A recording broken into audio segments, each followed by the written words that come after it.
a tomato sauce. It's a bit plain Jane, a bit simple, but is it? Gone for the tomato sauce because it's a nice hot day outside, it's sunny. I want something quick, simple, tasty, comforting, and this is it. Imagine some nice, lovely pastel soaked in a rich tomato sauce, bit of parmesan on top. Now, which tomatoes? We're using these bad boys. These are San Marzano tomatoes. They come from a certain region in Italy where the soil is extremely volcanic, and they produce a rich, sweet tomato, nice and plump, deep in colour. And they're wicked! Jungle is massive! Wicked!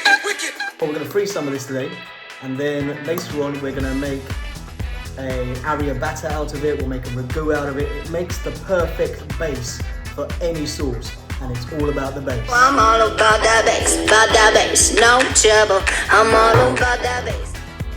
Anyway, let's get it cooking.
For the little bucket.